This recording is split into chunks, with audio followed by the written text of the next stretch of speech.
শুভ সকাল বন্ধুরা, কেমন আছো সবাই? মামনির রূপকথার নতুন একটা ব্লকে তোমাদের সবাইকে স্বাগত। আর দেখো, সকালবেলা ঘুম থেকে উঠি, টান টান করে বিছানাটা আগে ঠিক করে নিলাম। আর আমার এরকম টান টান বিছানা ছাড়া আমার একদম ভালো লাগে না।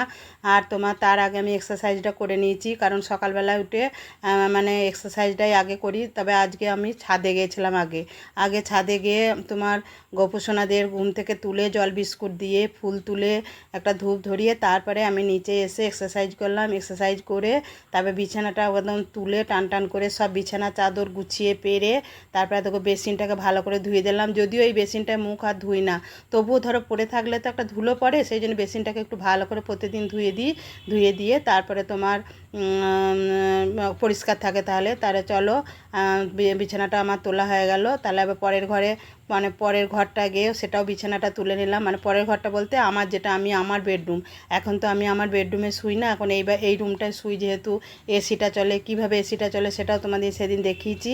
আর দেখো, মাছগুলোকে হাজব্যান্ড সকালবেলায় খাবার দিয়ে গেছে। দিয়ে তারপরে ঘরের সমস্ত কাজ সেরে দেখো স্নান করে একদম ছাদে চলে এসেছি। আর আমি আমার নাইটিগুলো আমি নিজেই কেচে নিই, জানো তো, কারণ ও কাচছে তো খুব একটা মনে হচ্ছে ভালো করে ছাড়ছে না। দিয়ে আমি ওই জন্য আমি নিজে জামা কাপড়গুলো ভিজুই, যেগুলো কাচে। আর বাকি আমার 3-4টে নাইটি যা থাকে আমি একদম ভালো করে কেচে আমি ভালো করে জল দিয়ে 2-3বার ধুয়ে নিই। আমার খুব কী বলো তো, পরিষ্কার যদি না থাকে না, আমার খুব খারাপ লাগে। দেখো 3টে নাইটি আমি কেচে নিলাম। দিয়ে চলো তাহলে এবার আমি পুজোটা করে নেবো। ক্লিপও দিয়ে দিলাম, আর শেডের তলায় মিলে দিয়েছি, তো অসুবিধা কিছু হবে না। কারণ রোদ উঠলেও কিছু অসুবিধা নাই, আর বৃষ্টি পড়লেও কোনো অসুবিধা নাই। তারপরে দেখো ঠাকুর ঘরে চলে এসেছি। ঠাকুরের ফুল টুল সব পরিষ্কার করে ঠাকুর ঘর মুছে তো সকালে গিয়েছিলাম, তোমাদের একবার দেখিয়ে দিলাম যে কিভাবে পরিষ্কার করে গিয়েছিলাম। আর এখন তো প্রতিদিনই আম আসছে, জবে থেকে আম উঠেছে। এখন এটা ন্যাংরা আম, জানো তো, এটা কিন্তু হিমসাগর না। চলো, আমি প্রতিদিনই এখন গোপুসোনাদের মাকে আমি আম মিষ্টি এসব দিয়ে আমি পুজোটা দিই। যদিন আম থাকবে ততদিন। তারপরে তো কলা শশা এসব আছে, একটু ফল না দিলে হয় ঠাকুরকে বলো? তবে যেদিন থাকে সেদিন দিই, যেদিন থাকে না সেদিন তো আর দেওয়া হয় না, সেদিন শুধু মিষ্টি জলই দিই। চলো, আমি এইভাবেই ঠাকুরের পুজোটা করছি, তোমরা দেখতে থাকো। আর ঠাকুর ঘরে এলে ভক্তি ভরে ঠাকুরের মনে হয় কী করে ঠাকুরের পুজোটা করব, একদম মন প্রাণ দিয়ে। আর ঠাকুর ঘরটা তো সবারই একদম একান্ত জায়গা, বলো? এখানটা তো একদম নিজস্ব জায়গা। এখানে এসে তুমি মনের কষ্ট, মনের দুঃখ, মনের তোমার ভালো মন্দ সব কিছু তুমি মায়ের কাছে এসে বলতে পারবে। এখানটায় তোমাকে কেউ বাধা দেবে না যে কেন বলছো, কী জন্যে বলছো, এটা বলবে না। তারপরে দেখো আমি মায়ের ঠাকুরের প্রসাদগুলো কীভাবে সাজিয়ে দিচ্ছি। আমি আজকে সোনপাপড়ি আর মিষ্টি আম দিয়েছি। আর কত ফুল ফুটেছে দেখেছো? কত ফুল ফুটেছে। মায়ের কাছে এসে শুধু একটাই প্রার্থনা করি যে মা সবাইকে ভালো রাখো, তার সাথে আমাকেও ভালো রাখো, আমার সংসারটা যেন হাসি আনন্দেতে ভরিয়ে রাখো। এর বেশি তোমার কাছে আর কিছুই চাই না। হ্যাঁ, মাকে শুধু এইটুকুই নেবে, মাকে করজোরে এইটুকুই মাকে বলি। কী করব, মায়ের কাছে ছাড়া কার কাছে বলবো বলো? তা চলো তাহলে আস্তে আস্তে পুজোটা করে নিই। আর গাছে এখন এত তুলসী পাতা বড় বড় হচ্ছে না, তুলসী পাতাগুলো দেখলে না আমার মন ভরে যাচ্ছে একদম। আগে আমি কদিন আগে গোপালের খাবারে বলো জলে বলো আমি একটাও তুলসী পাতা দিতে পারছিলাম না। আমার তখন মনটা ভীষণ কষ্ট হচ্ছিলো, কিন্তু কি করব বলো তো? না দিতে পারলে তখন গোপালকে আমি শুধু একটুকুই কথা বলেছি যে বাবা গোপুসোনা, তুমি কিছু অপরাধ নিও না, কারণ আমি তুলসী পাতা কোথায় পাবো। তারপরে যখন তুলসী গাছগুলো বসালাম, ছোট ছোট পাতা হলো আমি একটু আধটু করে দিয়েছি। আর এখন আমার কত তুলসী পাতা, জানো তো? তোমাদেরকে দেখাবো, দেখবে গাছের ফাঁকে তুলসী গাছটা হয়েছে, একদম উঁকি মারছে, জানো? আর কত বড় তুলসী গাছটা হয়েছে মঞ্জরি শুদ্ধ নিয়ে। আর আমি তুলসী পাতা পাচ্ছিলাম না, কিন্তু এই গাছটা অনেক দিন হয়েছে, নাহলে এত বড় হয় তুলসী গাছটা বলো? দেখো আমি তুলসী পাতা দিয়ে গোপুসোনাদের ফুল দিয়ে একদম দোল দোল করে দুলিয়ে দিলাম। আর দেখো জবা ফুলও প্রচুর ফুটেছে। ভেবেছিলাম আজও একটা মালা গাঁথবো, কিন্তু সময় হয়ে উঠলো না, জানো? বেলা হয়ে গেছে আজকে, জানো তো? কেন বলো তো? অনেকটা বেলা হয়ে গেছে আজকে। সকাল থেকে উঠে তোমার নিজের তো একটু শরীরচর্চা এখন করছি, জানি না কি হবে শেষ পর্যন্ত, তবে করবো, জানো তো? সময় বার করে আধ ঘন্টা টাইম আমি আমার জন্য সকালে বার করে নিচ্ছি। দিয়ে আমি এক্সারসাইজ করছি, এক্সারসাইজ করে আমি একটু গরম জল 2 গ্লাস গরম জল খাচ্ছি। জল খেয়ে তারপরে নিজের কাজে ফিরে আসছি। দিয়ে তোমার আজকে ছাদে এসে আমি তোমার প্রথমে এগিয়ে আমি ফুল তুলে আর গোপুসোনাদের তুলে দিয়ে গিয়ে তারপরে এক্সারসাইজ করেছি।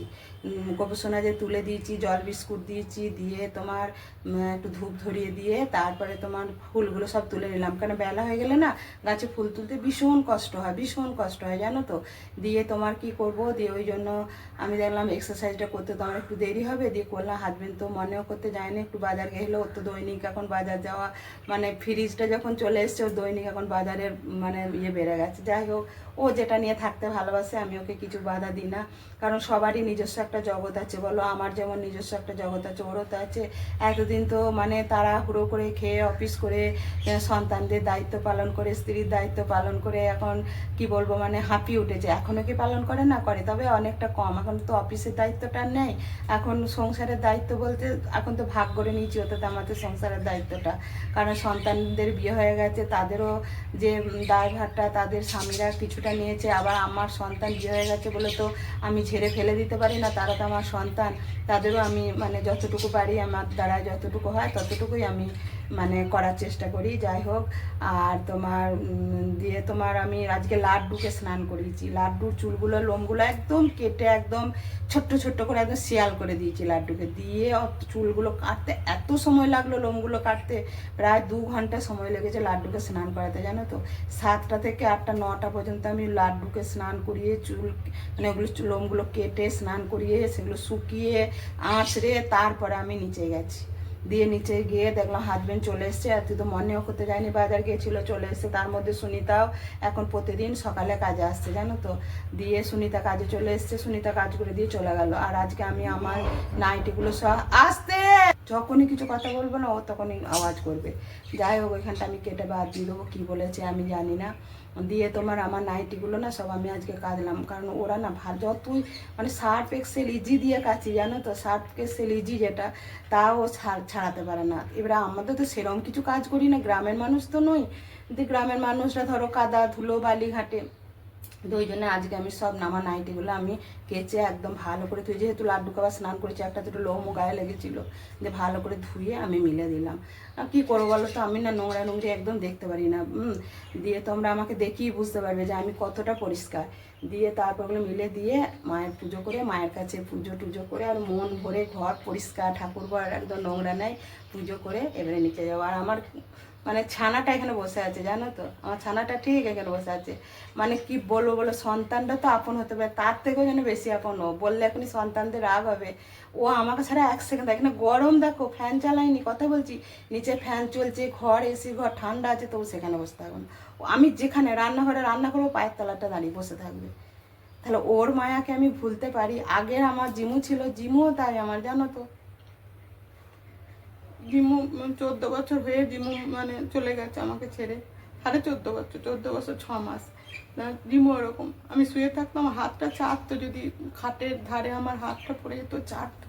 সেই মায়াটা ভুলতে পারিনি বলে আবার লাড্ডুকে নিয়েছিলাম, 2টো নিয়েছিলাম, রাখতে পারিনি। দিয়ে তারপরে ওই রকম বসে আছে সমানে, যাবো তবে নেমে যাবে। যাই হোক, চলো তাহলে আমার পুজো হয়ে গেছে। দেখো হরি গাছে জলটা দেবো, এই যে জল, জবা ফুল আর জল। আজ রবিবার যেহেতু মাথায় স্নান করেছি, আর একটা এইগুলো তুলসী গাছে দেবো। আর এই জবা ফুলটা হরি গাছ, আজকে রবিবার সূর্য প্রণাম করে হরি গাছে মানে দেবো। একটা ধূপ, আর তোমরাও করবে, তোমরা সবাই করবে, দেখবে সূর্য প্রণামটা কোনো খারাপ না। সূর্য প্রণাম, শরীর ভালো থাকবে, মন ভালো থাকবে, সংসার ভালো থাকবে, সংসারে শান্তি আসবে। তোমরা প্রতিদিন না পারো রবিবারটা অন্তত মানে মাথায় স্নান করবে। স্নান করে 1 ঘটি জল, একদম পূর্ণ 1 ঘটি জল নেবে, এরকম তামার বা পিতলের ঘটিতে নেবে, স্টিলের নেবে না। দিয়ে এই মানে একটা জবা ফুল নেবে, জবা ফুলটা একটু সিঁদুর লাগিয়ে নেবে। আর দিয়ে তোমার একটা ধূপ নেবে, ধূপ নিয়ে সূর্য প্রণামের মন্ত্রটা বলে এরম করে নেবে, নিয়ে সূর্য প্রণামের মন্ত্রটা বলবে, বলে প্রণাম করবে। দেখবে, করে দেখবে, শুধু আমি করে ফল পেয়েছি বলে আমি তোমাদের বললাম। এটা এটা কোনো মানে কিছু অন্য কিছু নয়, মানে যেটা কোনো কি বলবো খারাপ কি কিছু ওইসব নয়। পারলে করবে, দেখবে ভালো, নিজের মনও ভালো থাকবে, শরীরও ভালো থাকবে। আর তোমার এই মানে ঈশ্বরকেও মানে ঈশ্বর মানে বলে কি রবি সূর্যদেবের মতো তো বড় দেবতার নেই, মানে ওনার প্রচুর শক্তি, সর্বশক্তিমান, উনি ওকে প্রণাম করবে, যে ভালো। চলো তাহলে আমি ধূপ নিয়ে, এই যে ধূপ আর এই যে ঘটি নিয়ে আমি এরম করে দিই, আর যদি না দাও বাঁ হাতে এরম করে ধরবে, ধরে প্রণাম করবে। চলো তাহলে যাই। পুজো হয়ে গেলো, কত ফুল ফুটেছে দেখেছো? পুজোর আগেও দেখালাম আর পুজোর পরেও দেখালাম, দেখো কত ফুল ফুটেছে।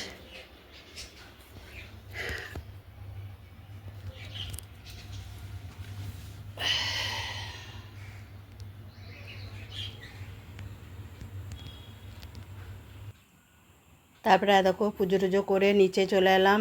নিচে এসে তোমার ফ্রিজ থেকে আগে মাছটা বার করে দিই, মাছ এবং চিকেন দুটোকেই বার করে দিই, কারণ লাড্ডুর জন্যও চিকেন হবে আর মাছও হবে। কোনটা কি রান্না করব এখনও সে ঠিক মতো ডিসিশন নিই নাই, যে কি যেটা মানে খাবে সেটাই রান্না করব।